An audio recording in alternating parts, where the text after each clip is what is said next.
Ховд аймгийн хөгжлийн бэрхшээлтэй хүүхдтэй эцэг эхийн холбооноос хүнд хэлбэрийн хөгжлийн бэрхшээлтэй хүүхдийг эрүүл агаарт гаргах, тэднийг идэвхжүүлэх, эцэг эх асран хамгаалагчдын оролцоог нэмэгдүүлэх үүднээс эрүүл агаар эм өдрөлгийг зохион байгууллаа. Энэхүү өдрөлгийг жил бүр уламжлал болгон явуулдаг бөгөөд энэ жилийн хувьд 8 дахь нь болж байгаа юм а. Ховд аймгийн хэмжээнд хүнд хэлбэрийн хөгжлийн бэрхшээлтэй нийтдээ 219 хүүхэд байдаг гэсэн судалгаа бий.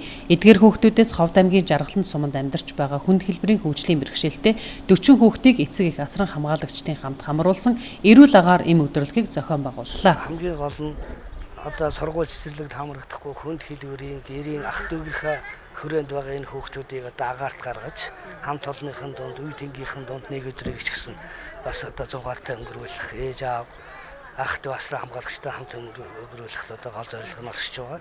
Ховд аймгийн хөгжлийн бэрхшээлтэй хүүхдтэй эцэг эхийн холбоо нь 2003 оноос эхлэн үйл ажиллагаагаа явуулж эхэлсэн бөгөөд өнгөрсөн хугацаанд аймгийн төв хөдөөгийн зарим сумдын эцэг эхчүүдийг гишүүнчлэлээр бүртгэн ажиллажээ. Тус холбоо нь дан ганц аймгийн төвдөө бас хөдөөгийн сумдтай хурж очин үйл ажиллагаагаа өргөжүүлэх халамж асаргаа дутагдж байгаа хүүхдүүдийг игнэндээ нэгтгэх зорилт тавин ажиллаж байгаа. 360 гишүүнчлэлтэй хөгжлийн бэрхшээлтэй хүүхэд бол аймгийн одоо Жаргалан сумын 12 багтхт нь 270 гаруй хүүхэд бүртгэлтэй байдаг.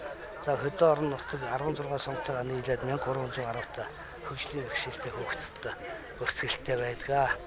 За бид хөдөө орон нутгийн сумдад одоо хурц ажиллах боломж их дутагдaltaй. Одоо тэгэл унаа машин тэр хүүхдүүдийг одоо хамран энэ хөгжлийн бэрхшээлтэй иргэдийн энэ хүүхдүүдийн үйл ажиллагаанд оролцуулах боломж их хаалттай байгаа. Энэхүү үйл ажиллагааг Жаргалан сумын засаг даргын тамгын газар, Дэлхийн зүүн ховд орон нутгийн хөгжлийн хөтөлбөр, нийгмийн халамж үйлчилгээний хилтэс, хүүхэд гэр бүлийн хөгжлийн хилтэс зэрэг мэрэгжлийн байгууллагуудтай хамтран зохион байгуулжээ. Ингэснээр хөгжлийн бэрхшээлтэй хүүхдүүдэд тэдний эцэг эх асран хамгаалагчдын өмнө тулгамдсан асуудлыг сонсох, судлах нэг боломж бүрдсэн байна.